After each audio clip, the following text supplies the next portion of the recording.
Welcome to the Shifter, everybody. I'm Will, And I'm Matt. and apparently we're on a major delay. Matt, what was that? You're lagging for me, bud. Oh, you're actually not kidding. Yep. You lagged a little bit in the first episode, but it wasn't as bad. Uh, take it Try away. again. Just talk about the race. Yeah, I would do. All right. So we're going with this one. Are you sure you don't want to try again? I'm sure I don't have good internet. All right. All right. Well, he didn't watch the race anyways. So, Tell them what I was busy doing. I Call don't me remember. Eminem the way I was cleaning out the closet. That's not a euphemism, guys. I mean it. I I was helping remember clean out the where closet. Jordan. Shout out Oh, Jordan. now I can't hear you. Look who's the idiot. You're great. All right. So let me get into this race so people don't turn this off because they will turn it off 5 minutes into it anyways. So we gotta start with the All-Star Open because that decides who's in the All-Star race for people who don't win races. Like some people that were in the Open, like Bubba Wallace. So the two drivers that advanced in the Open were Ty Gibbs, who won the Open by an astounding margin. He was very dominant in this race. Led every single lap, I think, actually. And Bubba Wallace advanced to the All-Star race, finishing second, holding off Josh Berry and Justin Haley to get into this race because Alex Bowman and Chase Briscoe were non-existent in this race. And another guy who was non-existent was Noah Gragson, who won the fan vote. Getting a Stuart Haas car into the All-Star race. That's pretty That's the only sad. Stuart Haas story this week. That's the only one. Yeah, Laggy McGee.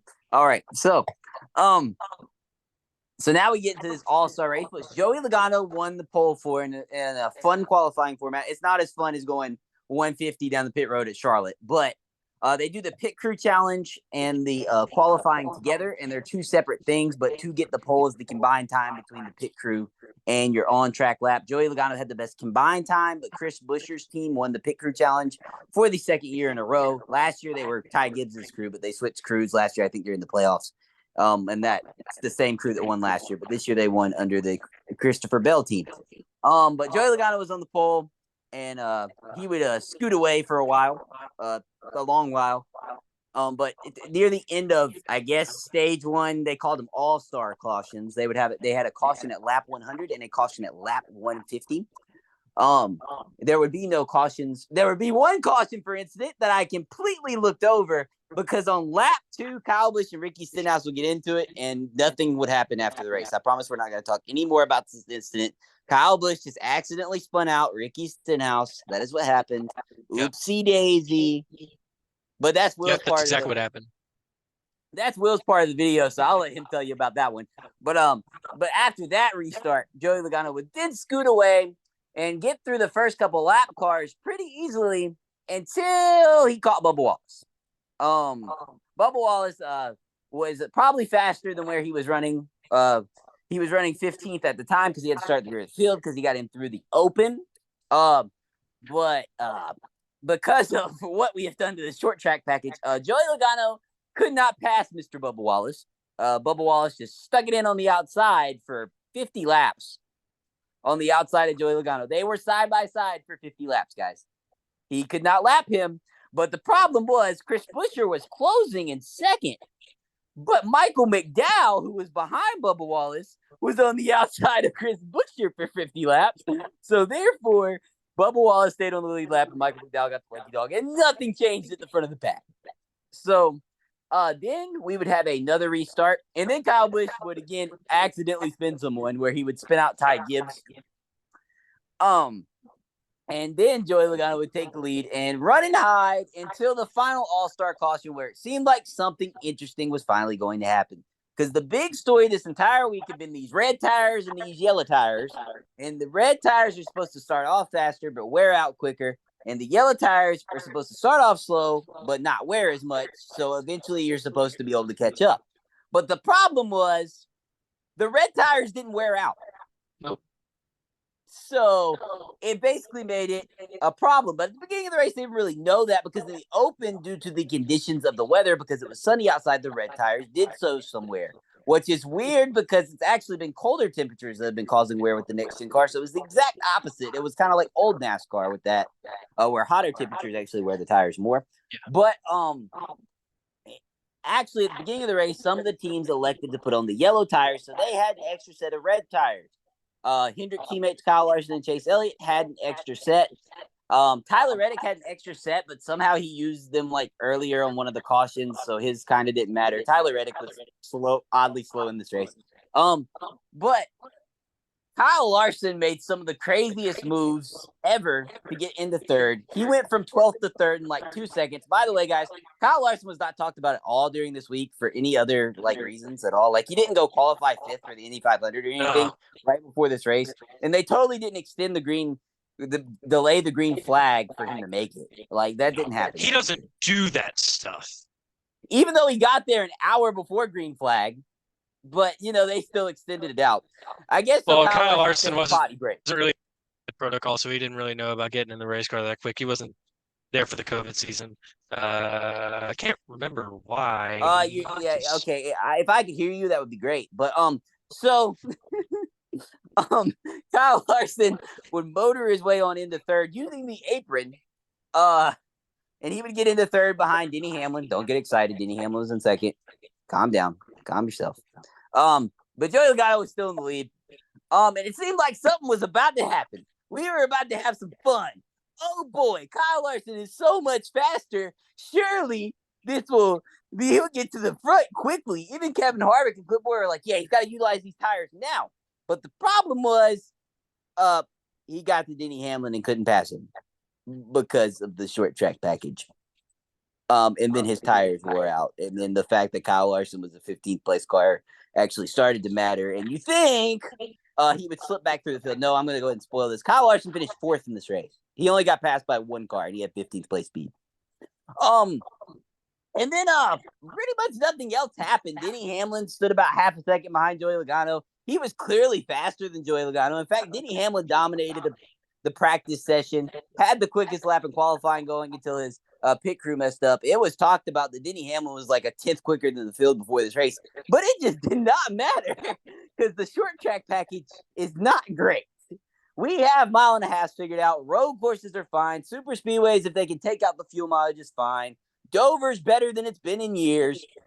Phoenix is just going to be horrible no matter where you take it because you added the dog leg. Old Phoenix was great, but I know some people don't agree with that either. But I love Old Phoenix. But the short track package sucks unless you go to Bristol because you just can't ruin Bristol no matter what they try to do to it. Bruton Smith tried to screw it up. He tried really hard to mess up that track. Yeah. Yeah, but you just can't mess it up. And now there is a meme on my television I have to talk about because it is Charles Barkley with a BBL. All right. So sorry about that. I got distracted. You can understand. What? But Joey Logano would lead 199 laps of this race. A 200 lap race. Right. Whatever. You want to talk about your Joey Logano's and you want to talk about your stuff. I want to talk about what happened after this race. I gotta go. Okay, let me finish recapping the race because you didn't watch it, so you don't know. Okay. Tell the people why. He was being a good man. Doing right by my future wife, I tell you. Why did my mic turn off when I tried to tell them, like, what you were doing? Because, like, what you were doing was just... He's so funny. He's in the closet. Funny. We're cleaning out the closet. There was a bunch of stuff. It's in a basement, so there's, like, a lot of stuff in there. Okay. Let me finish the race so you can talk about your fight, because you're itching. I need it. Joey Logano would lead 199 laps of this 200-lap exhibition race and win the race. Denny Hamlin was clearly the faster car, but couldn't catch him because of the short track package. He finished in second. Coming home third was Chris Buescher. Coming home fourth was Kyle Larson. Coming home in fifth was Ryan Blaney. Sixth was Bubba Wallace. Congratulations on your meaningless top 10 wheel. Seventh place was Ross Chastain. Eighth place was And ninth place was Michael McDowell. Fifth place was Kyle Busch. I forgot who was in eighth. Give me 5 seconds. I could not care less. Chase Elliott. It was. I thought it was Chase Elliott, so I thought you were just doing a bit. What's that? All right, look. We can get caught up in the semantics of the top 10. I can't hear you. I wasn't talking. I was just mouthing it so you could keep talking. I'm not interrupting you like you do me. I'm just kidding. So, we actually were lying early in the race when we said that nothing else would come of this Kyle Busch, Ricky Stenhouse incident, because what actually took place is Kyle Busch felt as though he was run out of room by Ricky Stenhouse. Yes, I word that way carefully and particularly. So then Kyle, the next time around, turn one, just he just stuck him in the fence. Now, I mean, I want to get on top of this now, where like there have been some people that have been trying to. Do I look like Kurt Angle to you? Nobody's gonna get that joke. It's okay. Point is, I know some people have tried to like say like, oh, well, NASCAR set a precedent recently with wrecking people on purpose. Putting someone in the wall on a short track is not the same as hooking someone in the quad oval that both of our drivers are guilty of. It's not the same. But so Ricky Stenhouse is out lap 2, parks in the pit stall. It's a whole thing, right? He waits the entire race. He lets this simmer the entire race. Then he goes and I don't know why you're showing me Brooks Shields. It's interesting, but Ricky Stenhouse in street clothes, by the way. I don't know the last time I saw like one driver in street clothes fighting a driver not in street clothes. Well, no, I feel like maybe that Carl Edwards incident, Kenseth might have been in. No, I don't think Kenseth was in his fire suit. But anyway, the point is, Ricky goes. They have a shouting match, and by God, punches are thrown. It's a full-on battle royal. And of course, NASCAR is going to use this to promote not just the All-Star race, but every race. From here on, they're going to make a lot of money off of this thing. And that leads to the thing that I really want to talk about because people are upset that Ricky Stenhouse Jr. got fined. And look, I'm on Ricky's side here. If I in his shoes, I probably would punch Kyle Busch. But like it's the same with people who and this is not a partisan issue, but people who protest and then expect nothing to happen. I'll give an example of both. Like rioters on both sides. I think of like the Capitol, where like all of those people were talking about like, oh, it's a revolution. Well, you were there. I was not. Chris Jericho's wife and you was also, though. Wait, I'm mad at you because you left out the funniest part of the fight.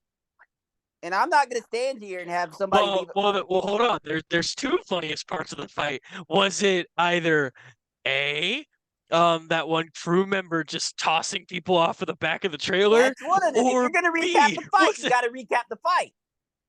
Or was it Ricky Stenhouse Sr. getting socked in the face and eating that punch? Richard Stenhouse is his name. Put some respect on it because he isn't allowed to come to the racetrack anymore. Is that really the case? Yeah, he's banned indefinitely from NASCAR events. Yeah, this leads to my point. Yeah, people are upset that there have been consequences for the people involved, and I get it, but that's what makes this kind of thing cool. Like Ricky did what he did, knowing that he would get fined and there would be penalties and things like that. And you're putting up an emoji.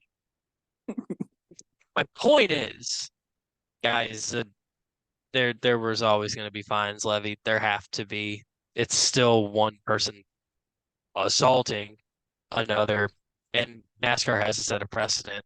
Like I'm all for what they did, but part of what makes something like that cool is understanding the consequences and doing it anyway. So That's all I have to say about that. That's truth be told, all I have to say about All-Star Weekend because I was too busy. I was fixing You not were fixing the shower. busy. That'll do it for this episode of the Shifter. No, it won't, because I didn't shout out the sponsors. You asked. You've forgotten 2 weeks in a row, and I just cussed. I'm sorry, Emily. It was my fault this week. It was my fault. Go watch Milan's show on YouTube. Go subscribe to Bricasso on Instagram. Go follow at Grateful Studios on Instagram. Buy clothes. Do whatever Terrell has going on. Buy clothes. Ooh, buy clothes. YouTube. Watch Kid. There we go. That'll do it.